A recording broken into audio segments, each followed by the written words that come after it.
Flown lately? Well, if you have, you know this past year could really only be considered a turbulent one for air travel, with rising airfares, a major airline bankruptcy, and new fees for pretty much everything. Travel editor Peter Greenberg is here with a wish list of things he would like to see in 2012. Good morning, Peter. Good morning, Rebecca. I bet these are things a lot of people would like to see. Yeah. Number one on your list, you want to go back to the future. What does that mean? Remember the way we used to travel? Well, it's not happening these days. You're on a plane, it's a perfectly nice flight. It's actually early, of course, never happens. But when you land, you taxi to about 150 feet from the gate, and then the pilot says, sorry, folks, no gate available, and you're delayed by an hour. I hate that. Right?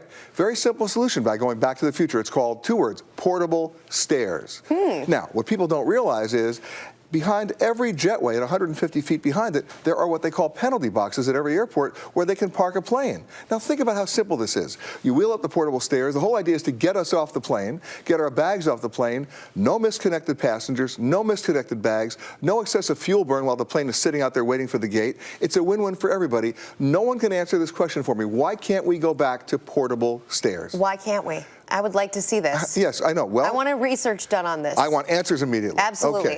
Okay. Fees. Big problem because they're on everything these days. What would you like to see in terms of fees in 2012? Well, other than just basic transparency to tell me when I'm actually going to book my flight, what I'm really going to pay, stop insulting me with fees that are truly draconian for no other reason than you just want to make more money. They have no reason for being. I'll give you the latest one. Spirit Air, okay? Now, they should change their advertising motto to, we're not happy until you're not happy. But forgetting that. Spirit Air. Is this a personal grudge, Peter? Well, when you hear about this fee, you'll understand why. Okay. They want to charge you up to $34 to book your flight online. Now, think, that makes no sense.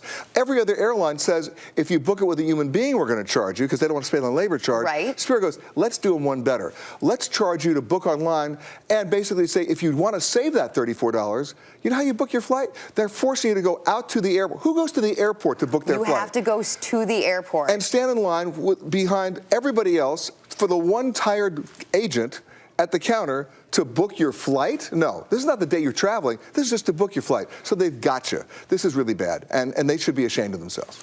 And I'm not shy about that, by the way. Okay. Yeah. Clearly you're not, Peter. Clearly.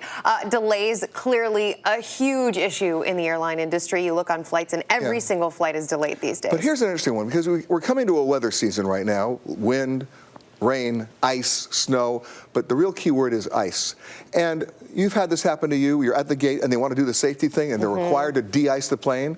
Why would you de-ice the plane at the gate?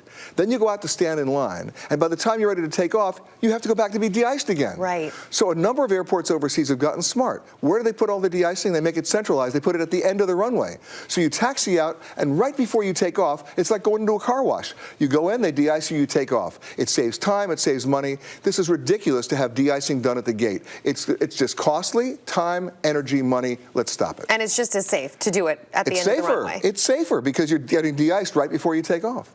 All right. You also have some wishes for lodging in 2012, hotels. Yeah, I know.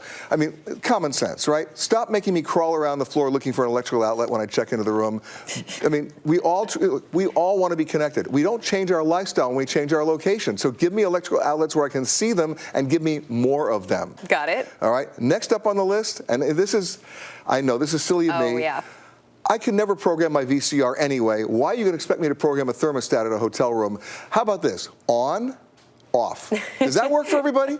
You know, remember the old circular thermostat? You just turned it where you wanted to go? That's easy. Let's just do that. It's easy, it works, and you're not freezing or you're not boiling. Sounds like Back to the Future again, as far as hotels are concerned. It's common sense, yeah. Well, these are great things. What are the chances any of them are actually going to happen next year, Peter? Well, none. You said it was a wish list, but you know what? If enough people vote with their wallet, things will change. And if enough people say, we're not going to pay a $34 fee to book our flight, if enough people say, listen, I would like a room with a reasonable light in it at a hotel, because people don't stay in their room to get mood lighting. Mood lighting puts me in a bad mood, right? I get it. Give me a 300-watt light bulb with a dimmer switch. Don't give me a 40-watt bulb with an on-off switch. At least things will get better. Things will get better. They will. Let's hope so. Okay. And voting with your wallet counts too when there's differentiation among companies. That's the hard thing when the whole industry, like the airline industry, has all sort of gone the same way. So it's a lot harder to make a choice. And yet, look at Southwest Airlines. They said they weren't going to charge for checked bags. Everybody loves Southwest. You know what? It works. Peter Greenberg, you're working for us. We appreciate it. You got it. Happy New Year. And the same to you. Thanks.